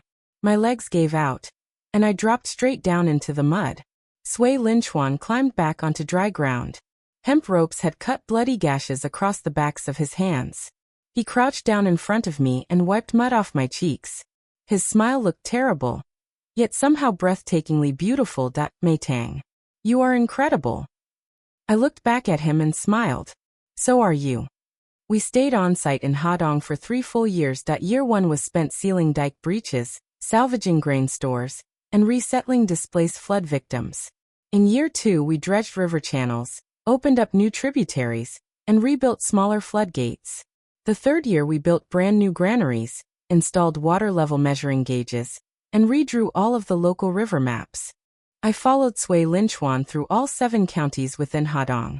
Old calluses on my hands wore away, and brand new ones grew in their place. Sunlight darkened my skin. Loose-fitting narrow-sleeved short-cut garments replaced long formal skirts, making physical work far easier. People whispered behind our backs. They said I had gone insane, that the noble young mistress of the Sui household had turned herself into a laborer covered in mud. Whenever those whispers reached my ears, I let them pass right through me like wind. Each autumn, the emperor read our progress reports from Hadong. By the close of our 3rd year, new dike construction was fully complete. Grain shipping routes reopened. Even another round of heavy seasonal rain could no longer break our river defenses. At long last, an imperial edict arrived. Sui Lin Chuan received promotion to director within the River Affairs Bureau under the Ministry of Works. I received special imperial permission to formally serve within that same bureau. My duties included sorting hydraulic records and coordinating granary supply work. When that decree got read aloud, countless people froze in complete disbelief. I was the very first woman across the Great Yong realm permitted to openly hold official government office. My hands trembled as I accepted that imperial document. Not from fear. The road that had led me here had been so long that I had almost forgotten that very first day I arrived at the Marquis estate. Standing in that great hall, while a hidden voice whispered lies designed to lead me into ruin. The day we traveled back into the capital, city gate crowds packed every space. Some people called out, "My lord." Others shouted, "Lady River Official." I rode my horse through all those voices, and I suddenly felt an urge to laugh. Back in my past life I survived amid dust and hard manual labor. My biggest dream had been earning enough money to own a room that did not let wind leak in through cracks. In this new life I rode horseback entering the capital city. Father waited for us at the Marquis residence gate. The moment he caught sight of me, his eyes grew wet. "My good child, you have brought enormous glory to our Marquis household." I dismounted and bowed respectfully. "Father, I merely did my duty." After years of risking my life far away from home, my emotional bond with the Marquis household had already grown faint. If he wished to count my achievements as honor belonging to his family, I was far too tired to argue over it. A lavish grand banquet got held. Princess Chongning even attended as a guest. Mother sat at the feast table. Several times she tried to speak with me. In the end, all she managed to say was, "You have grown so much thinner." I lowered my gaze and gave a faint smile. The winds out there blow strong. They wore away a little of me. Her eyes glistened with tears. She said nothing further. After several rounds of wine drinking, chaos suddenly erupted outside the banquet hall. A woman with messy, disheveled hair burst right inside.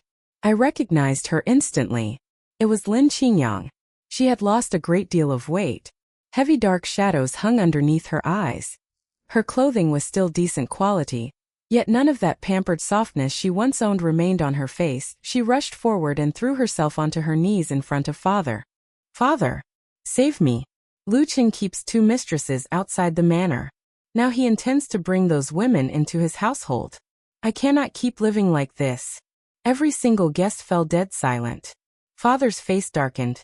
Do you have any idea what occasion this is? How dare you come here and stir up a scene?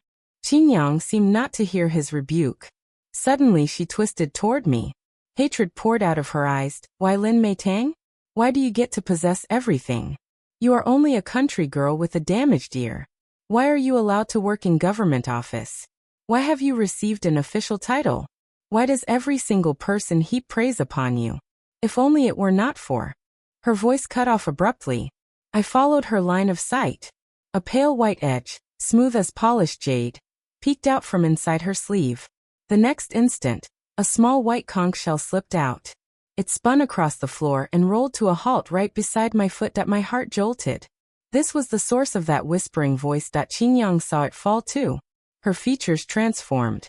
She lunged forward, trying desperately to grab hold of it. But guards caught her before she could reach it. She struggled wildly and screamed. Give it back. That belongs to me. Father. Terrified she might shout out even more scandalous truths, Father immediately ordered guards to drag her away. As they pulled her out of the hall, she never stopped staring straight at me. Resentment and unwillingness practically dripped out of her gaze, that every guest at the banquet assumed she had lost her sanity. Only I knew there was a reason for her breakdown. She had trusted that conch shell far too deeply for her whole life. She had burned with desire to control everyone around her. Yet human hearts are slippery things. The tighter you squeeze them in your grasp, the faster they slip away. Once the banquet festivities finished, I took that white conch shell back to my private quarters. Late that night I held it up close beside my ear. Sure enough, that familiar faint whispering sounded once again. The previous owner has fallen. This voice-transmitting conch now has no master. Lin Meitang. Are you willing to inherit the heavenly voice? If you give your consent, from this day forward you may use it to warn others, mislead them and sway human hearts. I sat underneath the lamplight and stared down at that tiny white shell. A flood of memories washed over me. I recalled my first day arriving at the Marquis estate, standing in the reception hall, cold sweat coating my skin. I remembered that terrible night out in Hadong, standing ankle-deep in mud, waving warning flags, unable even to hear my own shouts. Along that long road, I had misheard countless whispered words, but I had never taken a wrong path. What kept me alive and safe was never some magical ghostly artifact. It was my own eyes, my own two hands, my own mind. I smiled. I tossed the conch shell straight into the burning charcoal brazier. Hot coals crackled. Fine fractures spread quickly all across the white shell's surface. That whispering voice shrieked one single time, then vanished forever. I brushed ash dust off my palms and stood up to close my window. Night lay deep all around outside. Wind made the lamp flame flicker and dance. I stood there, feeling complete inner peace. I had no need for any heavenly voice. From this moment onward, whatever road I chose to walk, I would draw the boundaries myself. I would make every single choice for myself. If you enjoyed listening, don't forget to hit like, share this audio narrative, and subscribe to our channel. We will meet again in our next story. The walk to the matriarch's private pavilion was a journey I had made many times before. In my previous life, these walks had been filled with dread, my heart hammering against my ribs like a trapped bird. I would memorize every crack in the stone path, every rustle of the bamboo, rehearsing my apologies and excuses for why I had failed to live up to the family's impossible expectations. Now I felt nothing but a cold, sharp clarity.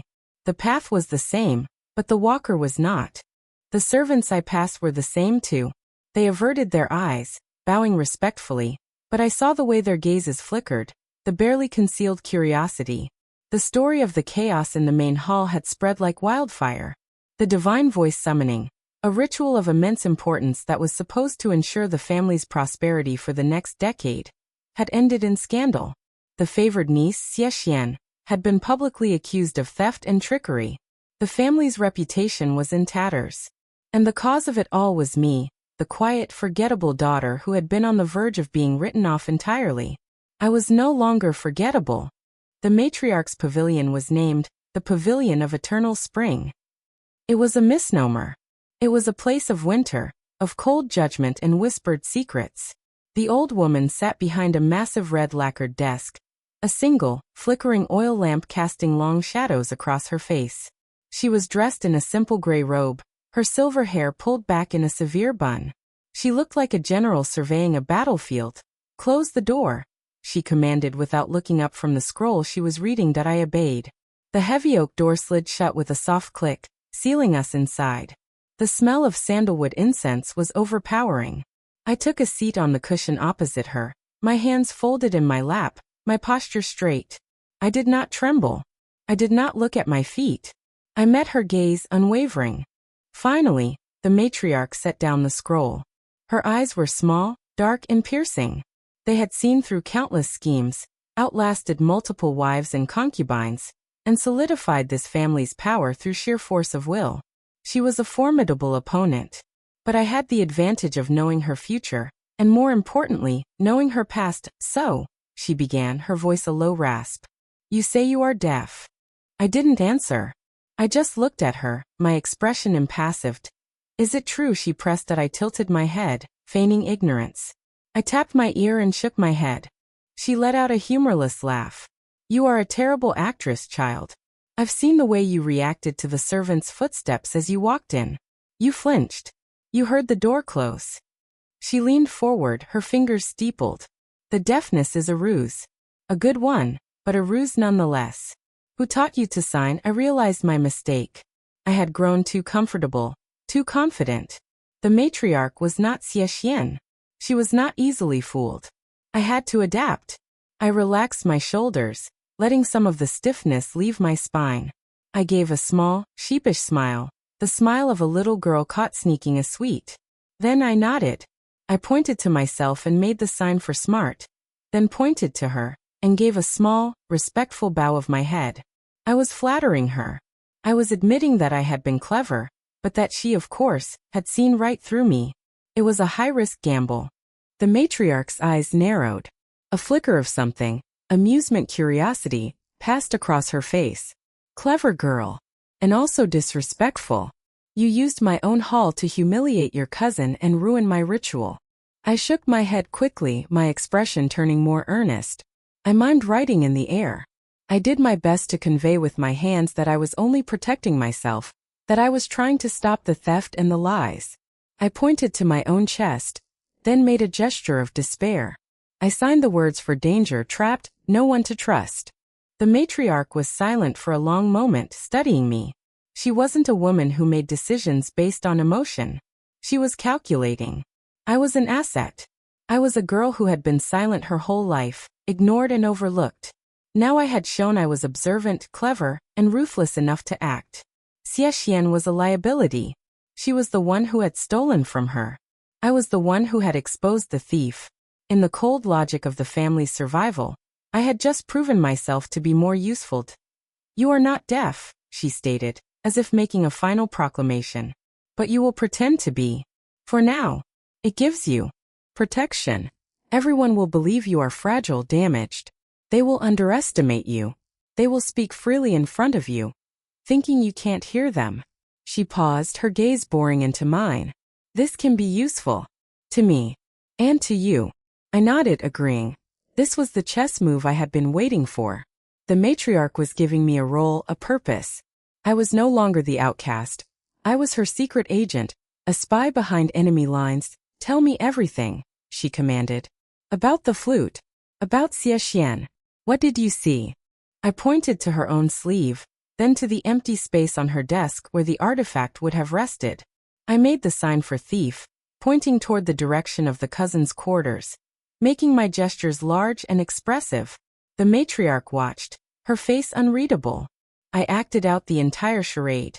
Xie Xian sneaking into the shrine, her nervous glances, the discovery of the bone flute.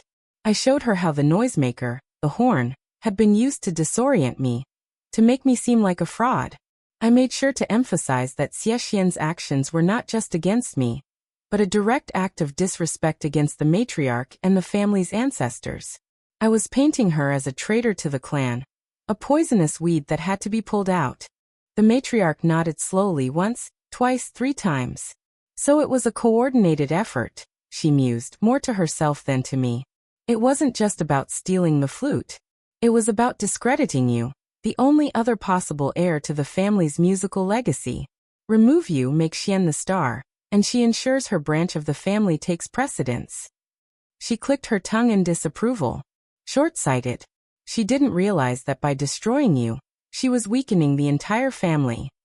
She looked at me, and there was a new sharpness in her eyes. Do you know who is behind it? Who helped her? I had to be careful. In my previous life, I had learned the truth too late, when I was already exiled and dying. Xie Xian was not acting alone. The mastermind was a man named Lin Zhan, the charismatic and ambitious son of the Minister of Rites. He had been Xie Xian's secret lover. He had used her, feeding her the information about the bone flute and the noisemaker, promising her position and power in exchange for the family's influence. He had been the shadow behind the throne, and in my previous life he had succeeded.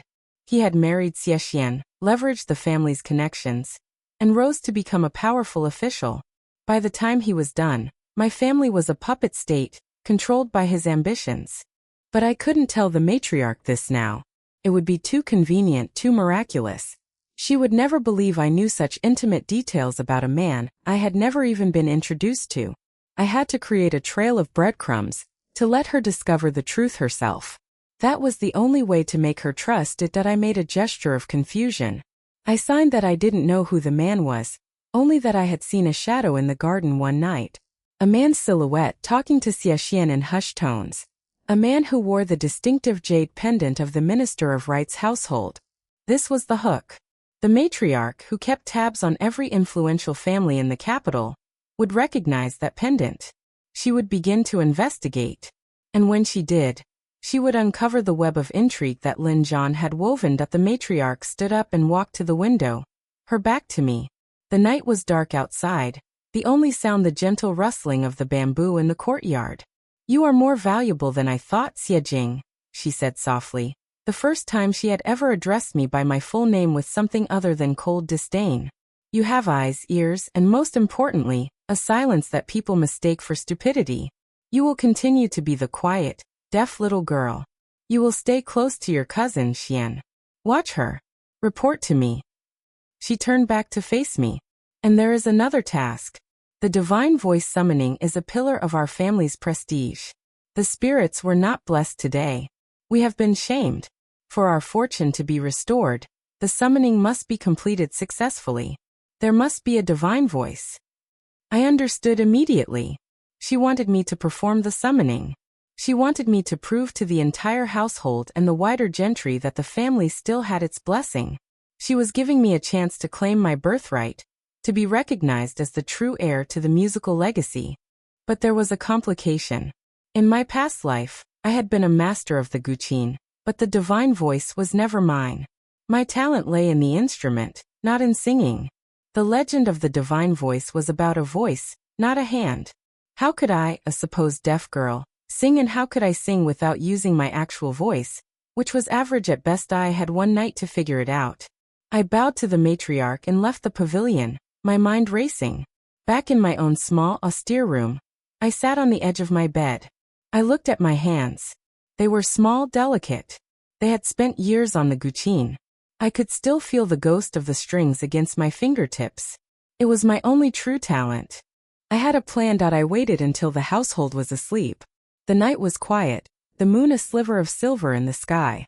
I slipped out of my room and made my way to the old music pavilion, a small, forgotten structure at the edge of the family compound. It was covered in dust and cobwebs, but the guqin was still there, the one I had played as a child. I sat down before it and tuned the strings by feel alone, my fingers moving with practiced ease, the memory of 1,000 previous lifetimes guiding my hands. I plucked the first string. The sound, clear and resonant, filled the empty space. I closed my eyes. The summoning was for the spirits. It was meant to be a blessing.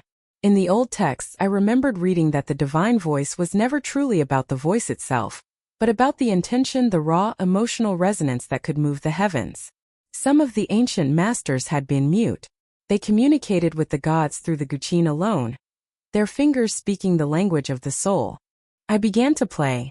It was a composition I had written in my previous life, during the long, lonely years in the temple. A song of sorrow, of longing, of a soul trapped in a cage. It was raw, unpolished, and deeply personal. But it was real. As I played, the air in the pavilion began to change. The dust motes in the moonlight seemed to dance in time with the music. The shadows lengthened and shifted. The bamboo outside seemed to sway, not with the wind, but with the rhythm of my melody. That I finished the piece and opened my eyes. I felt a strange, electric energy in the air. I didn't know if it was the spirits, or just my own imagination fueled by desperation and memory. But I knew one thing.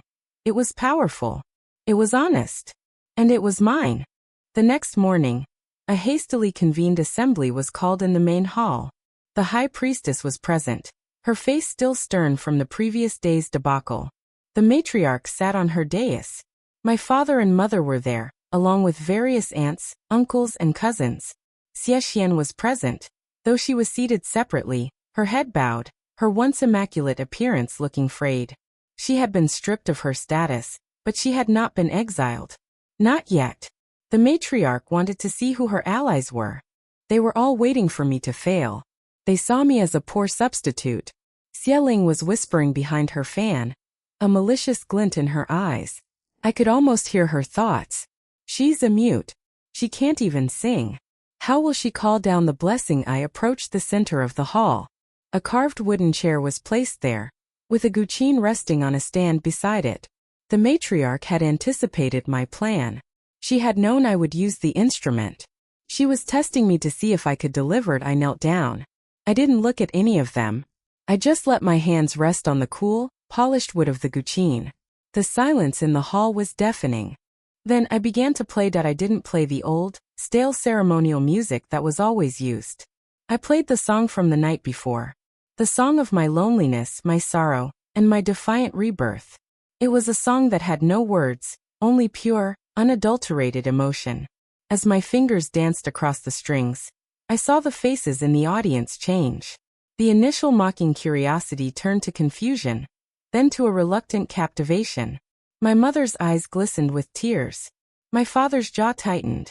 Even the high priestess seemed to be holding her breath, her ancient eyes wide with surprise. I poured every ounce of my pain, my rage, and my newfound hope into the music. This was my divine voice. It was the voice I had been silenced from using for so long. The guqin was my throat, and the strings were my words. That as the final note faded into the air, a strange thing happened. A soft, golden light seemed to emanate from the guqin. A warm, comforting glow that enveloped the hall for a brief moment. It could have been a trick of the light, a reflection of the sun through a window. It could have been my imagination. But the gasps that echoed from the crowd were real. The matriarch's expression was one of pure triumph. She rose from her seat and declared, "The blessing has been received. The spirits have spoken through our daughter. The divine voice of the Xie family lives on." The crowd erupted in a frenzy of awe and praise. I had done it. I had successfully claimed the legacy that had been stolen from me. I had transformed the tragedy of my past life into the power of this one. As the cheers subsided, I glanced at Xie Xian. Her face was white as a sheet. The color had drained from her cheeks. Her hands were clenched into fists, her knuckles white. She was furious, humiliated, and afraid. She knew she had lost the battle, but I knew this war was far from over. I made a point of walking past her, my expression serene, my gaze not even acknowledging her. It was the greatest insult I could offer. Then, as I reached the edge of the hall, I saw a man standing in the shadows near the entrance. He was tall, impeccably dressed in robes of deep blue silk. He was handsome, with sharp, intelligent eyes and a confident smile. It was Lin Zhan. He was here. He had come to see the aftermath of the plan. He was watching me with an intensity that made the hair on the back of my neck stand up. I met his gaze for a fleeting moment. I saw no fear in his eyes.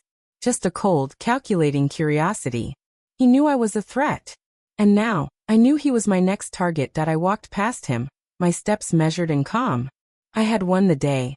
But the real hunt had just begun. He was a predator. But so was I.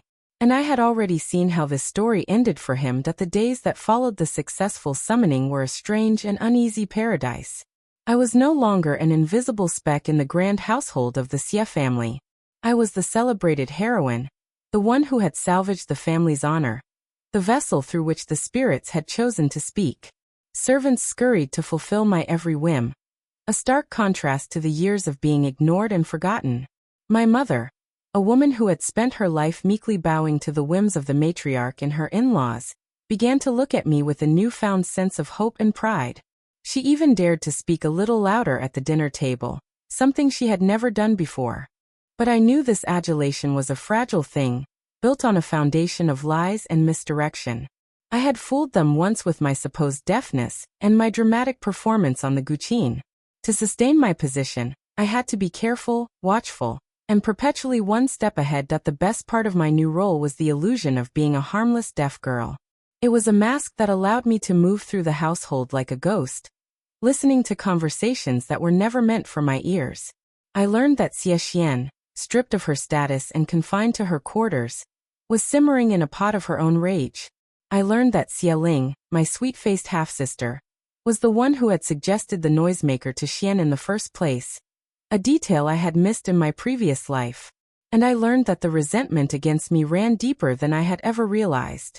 One afternoon I was in the garden, ostensibly admiring the koi pond.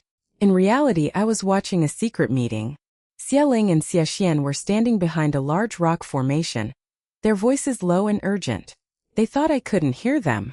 They thought I was just a simpleton enjoying the fish. "She's a fraud, Ling Mei," Xian hissed, her voice trembling with rage. "She's not deaf. I know it. And that music, it was an accident. She just got lucky." "Be quiet," Ling snapped, her voice surprisingly sharp. "You are losing your composure. It's unbecoming. You lost because you were sloppy. You were caught with the flute. I told you to dispose of it, but you wanted to keep it, to use it again.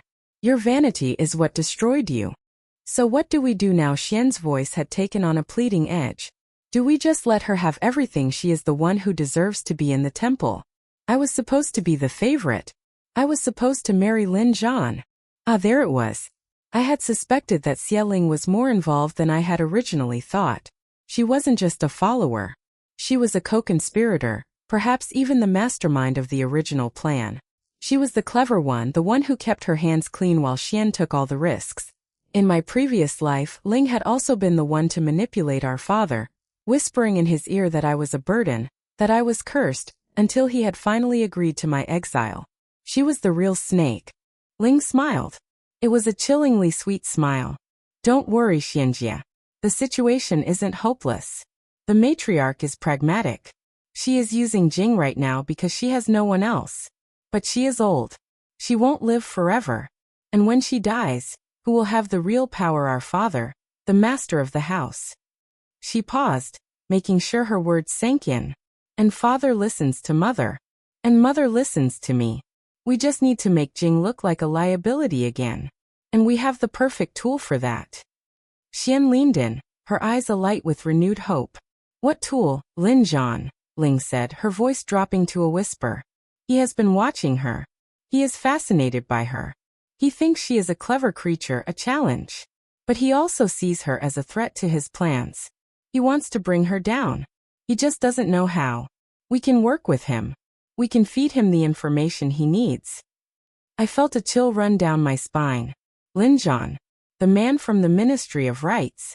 He was the most dangerous piece on this chessboard, and now he was actively conspiring with my sisters against me. "But what information?" Xian asked. "We don't have anything on her. She's been perfect. She's been a saint." Ling laughed, a high tinkling sound that was utterly devoid of warmth. There's no such thing as a perfect saint, Xianjia. There's always a skeleton in the closet. We just need to find it. And if we can't find one, we can always manufacture one. This was getting serious. They were planning to frame me again, more elaborately this time with a powerful outsider as their ally. I had to act. I couldn't wait for them to strike. That evening, I went to the matriarch's pavilion. I had been putting off this conversation, but I knew it was time to share what I had learned. The matriarch was seated in her usual spot, a cup of tea cooling beside her. I closed the door behind me and took my place across from her. I didn't bother with the charade of deafness. She already knew the truth. I spoke directly, my voice low. Grandmother, I have information. She raised an eyebrow, setting down her cup. You have my attention. I told her everything I had overheard in the garden. I told her about Lin Zhan's involvement, about Xieling's true role as the mastermind, about their plan to manufacture evidence against me. The matriarch listened in silence, her face an unreadable mask. When I finished, she let out a long, slow breath. Lin Zhan, she repeated, the name tasting like poison on her tongue. I knew that boy was ambitious. I didn't realize he was foolish enough to meddle in my household affairs. I believe he intends to use Xie Xian as a pawn, I continued. He will promise her marriage and power in exchange for her cooperation. But he will discard her the moment she becomes inconvenient. He is not a man who keeps his promises. The matriarch nodded slowly. You are right about that. I've had dealings with his father. The entire Lin family is cut from the same cloth. They see alliances as transactions, not bonds. She looked at me, her gaze sharp and appraising. You have done well to bring this to me. It confirms my suspicions. I have already begun my own investigation into Lin Zhan's activities. It seems your sisters are not the only ones feeding him information. He has been cultivating relationships with several members of our household, including servants and even minor officials on our payroll. I was stunned. The matriarch was always several moves ahead. I had thought I was delivering a revelation, but she had already been working on unraveling the conspiracy herself. I did not want to tell you until I had more proof, she continued. But now that you have confirmed the nature of the threat, we can move forward. I have a plan, but it requires your cooperation. Anything, I said without hesitation. She leaned forward, her voice dropping to a conspiratorial whisper. We are going to let them think they are winning. You will continue to play the role of the deaf, innocent girl. You will make yourself vulnerable. You will give them opportunities to strike. And when they do, we will be ready. I understood. She wanted to trap them in the act. It was a dangerous strategy, one that required me to put myself directly in harm's way. But it was also the most effective way to expose their conspiracy and destroy them completely. How do we begin? I asked. The matriarch smiled, a cold, predatory expression that reminded me just how ruthless she could be. You will receive a letter tomorrow. It will be from Lin Zhan. He will request a private meeting with you, ostensibly to discuss your musical talents.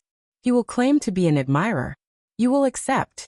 You will go to the meeting alone, without guards or attendants. You will let him believe you are naive and trusting. And when I am there, then you will be a witness, she said. I will have my most trusted servants hidden nearby. They will observe everything. If he attempts to compromise you, to threaten you, or to make any overtures that could be construed as inappropriate, they will record it all. And then we will have proof of his scheme, undeniable proof that will destroy him and everyone connected to him. It was a brilliant plan. Lin Zhan was arrogant. He believed he could manipulate anyone. He would never suspect that I, the supposedly deaf and simple girl, was walking into his trap with my eyes wide open. The next morning, the letter arrived just as the matriarch had predicted. It was written on fine paper, the calligraphy elegant and practiced. Lin Zhan requested the pleasure of my company at the Moon Pavilion, a small garden structure on the outskirts of the family compound, at dusk. He praised my performance at the summoning, and expressed a desire to discuss music and philosophy. It was a masterful piece of flattery, designed to appeal to my vanity, that I responded immediately, accepting his invitation. I made sure to seem eager and flattered, my handwriting slightly shaky, as if I were a giddy young girl overwhelmed by attention from a powerful man. That evening, I dressed carefully. I chose a simple gown of pale blue, modest and unassuming, the sort of dress that would make me appear innocent and unworldly. Ibura no jawali, no ornaments. I wanted Lin Zhan to underestimate me that the moon pavilion was a small, octagonal structure surrounded by flowering plum trees. As I approached, I could see a figure waiting inside, silhouetted against the setting sun. Lin Zhan was already there, a jug of wine and 2 cups set out on the low table before him. "Miss Xie," he said, rising to greet me. His voice was smooth as silk, warm and welcoming. "I am so honored that you agreed to meet me. Please sit." I smiled and nodded, taking my place across from him. I made a show of looking around the pavilion, as if I were admiring the view. In reality, I was scanning the shadows, looking for any sign of the matriarch's hidden observers. I saw nothing, but I trusted that they were there. Lin Zhan poured me a cup of wine. "I must confess," he said, "I was absolutely captivated by your performance. I have attended many summonings, but I have never witnessed anything quite like it. The way you coaxed such emotion from those strings. It was transcendent." I made a small, self-deprecating gesture, pointing to my ear and shaking my head. I was telling him in my silent way that I could not hear his praise. That he laughed, a warm, melodic sound. "Ah yes, I had heard about your condition. Such a tragedy, for a talent like yours to be deprived of the sense of hearing. But perhaps it has sharpened your other senses. Your fingers, for instance. They speak a language all their own." I nodded, letting him believe he was being charming. He continued to talk, spinning a web of compliments and philosophical musings. He spoke of music as a bridge between the mortal and the divine, of the artist's soul laid bare through their craft. It was all very poetic, very persuasive. If I were the naive girl he thought I was, I would have been utterly charmed. But I was not naive. I watched his eyes, and I saw something cold and calculating behind the warmth. He was assessing me, testing my defenses, looking for a weakness he could exploit. "Miss Xie," he said, leaning closer. "I have a proposal, a business proposition of sorts. I believe you and I could be very valuable to each other. You have talent and influence within your family. I have connections and resources that extend far beyond the walls of this compound. Together we could achieve great things." I tilted my head, feigning curiosity.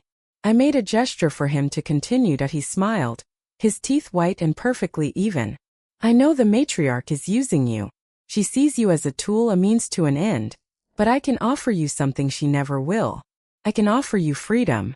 I can offer you a future where you are not bound by the expectations of your family, where your talent is recognized on a grander stage.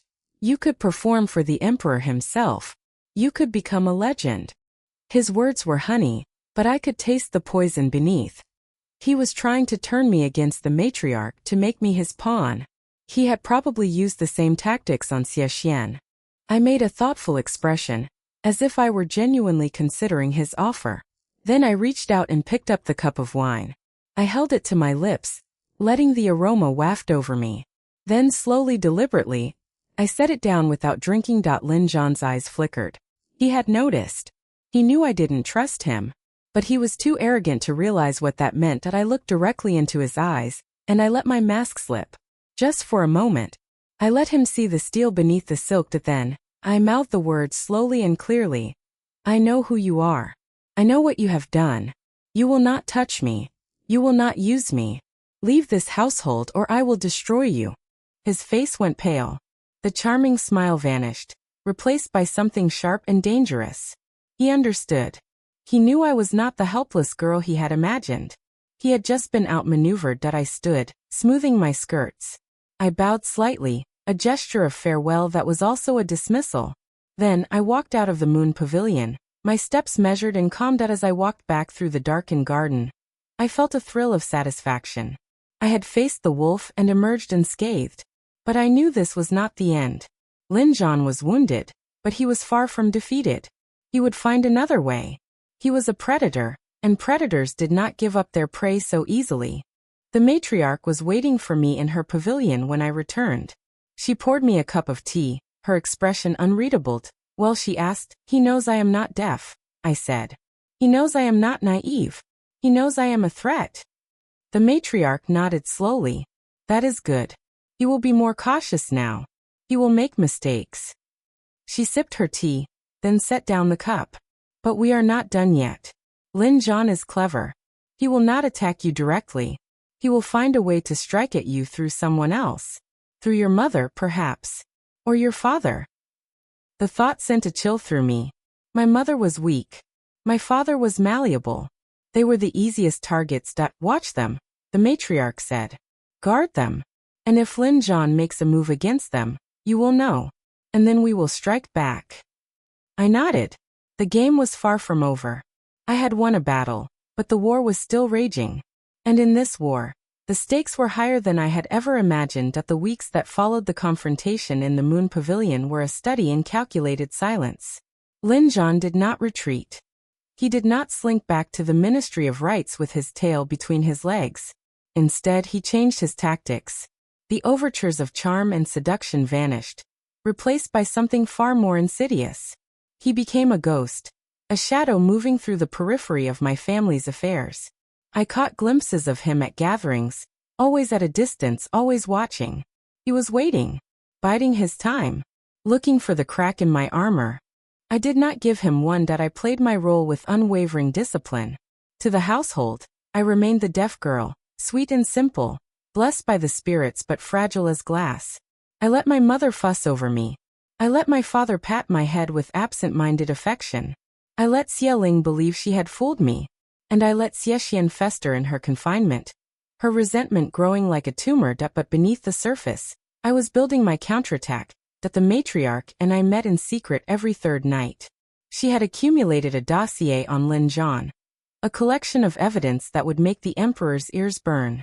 Bribes, illicit dealings with rival families, secret correspondence with court officials who should have been his enemies. The man had been playing a long game, positioning himself for power at any cost. But he had been sloppy.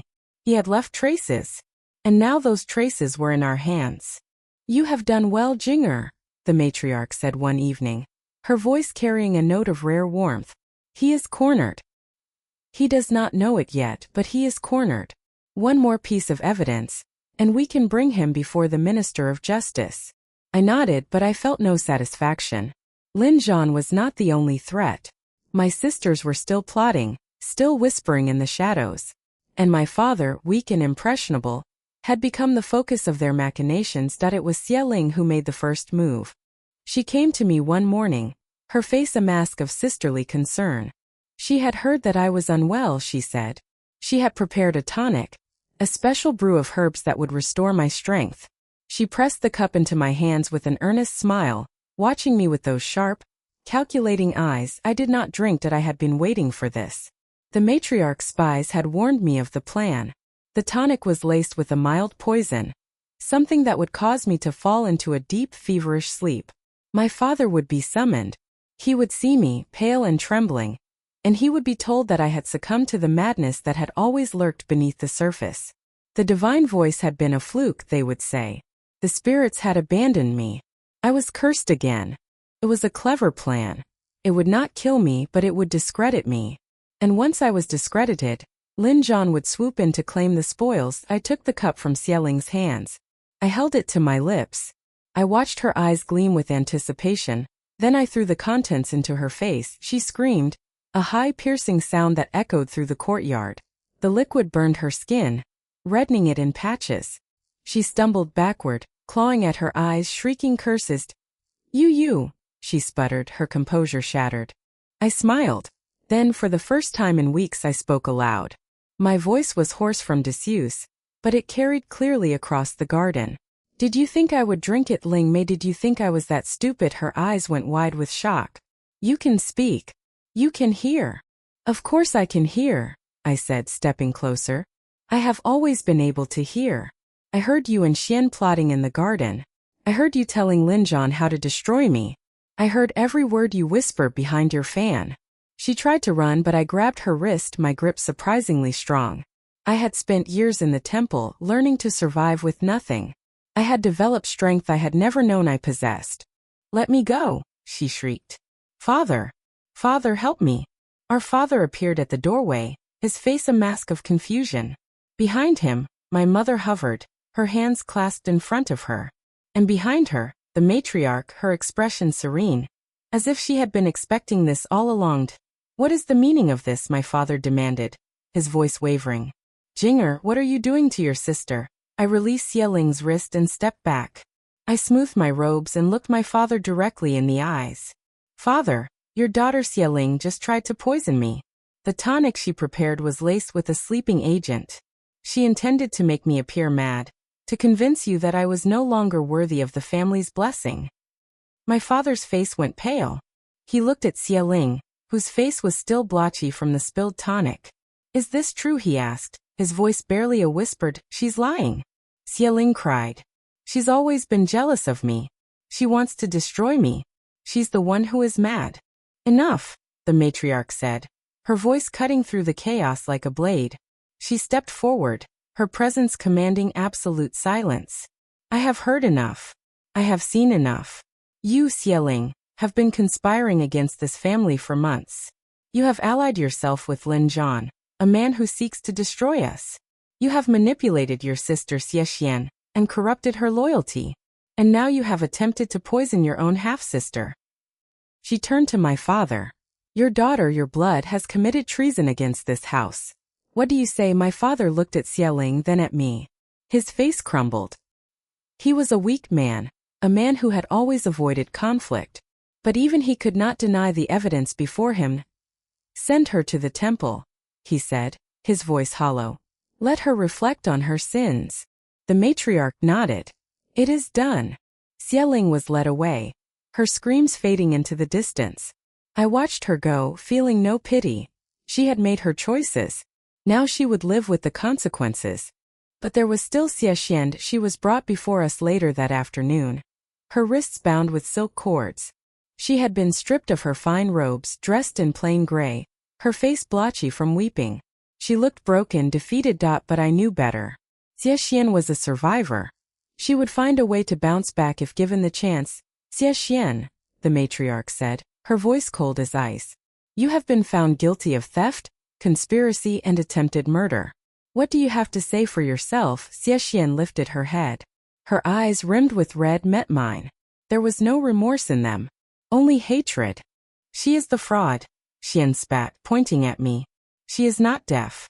She is not a victim. She planned all of this from the beginning. She destroyed me because she wanted everything I had. She destroyed you, the matriarch said, because you tried to destroy her first. You stole from me. You plotted with an outsider to undermine this family. You are the one who brought shame upon us.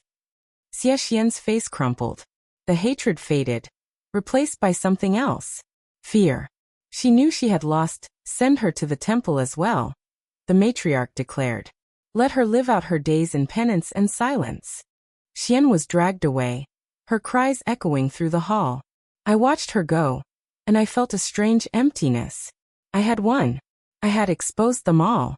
But the victory tasted like ash in my mouth that evening. I sat alone in my room, staring at the flickering candle flame. The household was quiet. The matriarch had gone to her pavilion. My mother and father had retreated to their quarters.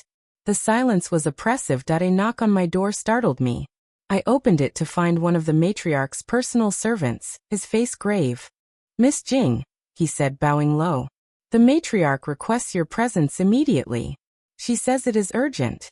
I followed him through the darkened compound, my heart pounding. The matriarch's pavilion was lit with a dozen candles, casting dancing shadows across the walls. She was standing by the window, her back to me. In her hands she held a scroll, its edges worn and yellowed. Jinger, she said without turning. I have discovered something. Something that changes everything. I stepped closer. What is it, grandmother? She turned to face me. Her eyes, usually so sharp and calculating, were soft, almost sad. I have been investigating Lin Zhan's dealings. I thought I knew the full extent of his treachery, but I was wrong. She held out the scroll. I took it and unrolled it, scanning the contents. It was a list of names. Officials, merchants, military leaders. All of them had been bought by Lin Zhan. But at the bottom of the list, written in fresh ink, was a name I did not recognize. Who is this? I asked, pointing to the name. The matriarch's gaze was steady. That is the name of your true father, Jinger. The man who sired you before your mother was married to my son. The world tilted. I felt the floor shift beneath my feet. What are you saying? I am saying, the matriarch said, her voice gentle, that you are not a Xie by blood. Your mother was married to my son as a young widow. She was already pregnant with you when she entered this household.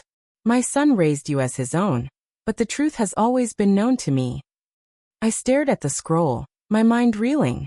Then who is my father? The matriarch sighed, a long weary sound.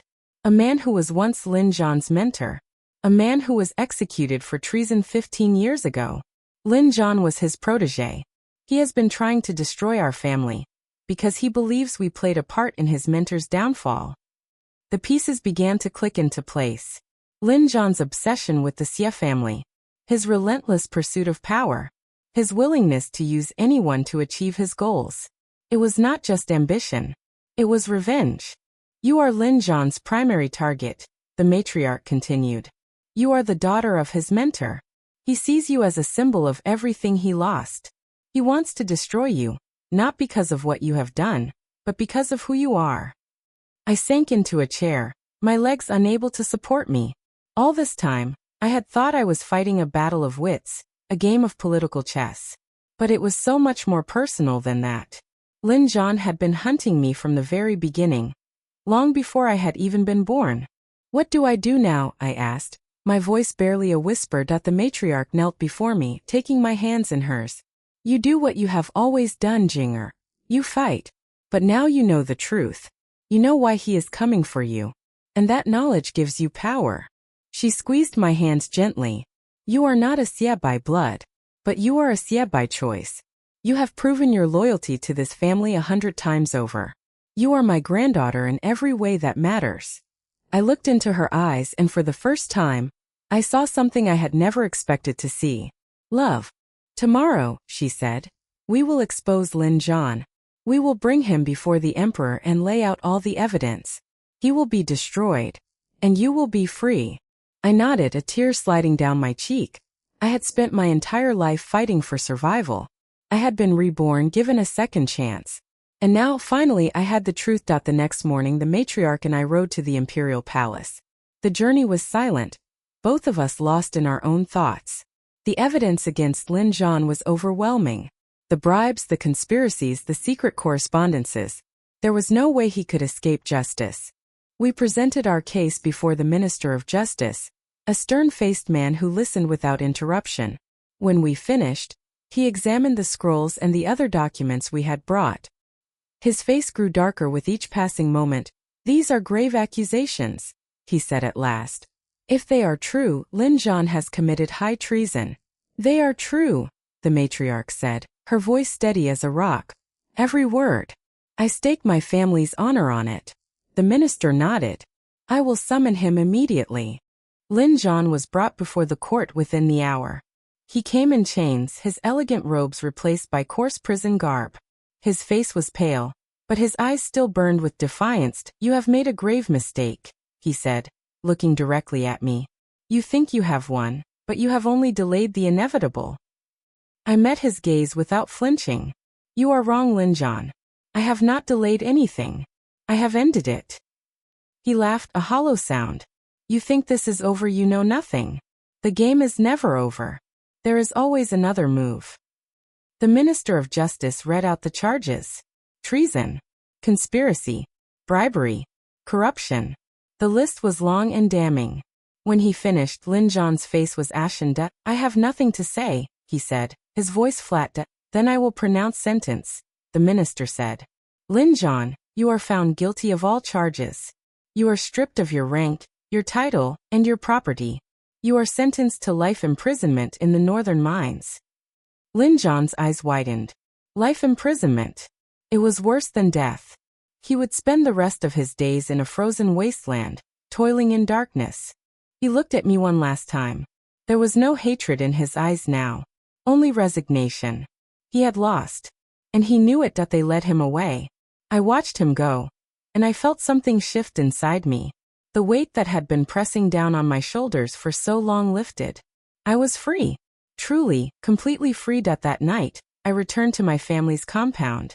The matriarch was waiting for me in the main hall, surrounded by the household. My mother and father stood beside her, their faces filled with pride. The servants bowed as I entered. Xiejing, the matriarch announced, her voice ringing through the hall. You have proven yourself to be the truest daughter of this family. You have saved us from ruin. You have exposed the traitor in our midst. And you have brought honor to our name. She stepped forward and placed a jade pendant around my neck. It was the symbol of the family's highest honor, worn only by the matriarch herself. From this day forward, she said, you are my heir. You will lead this family when I am gone. I looked around the hall at the faces of my family. My mother, her eyes shining with tears.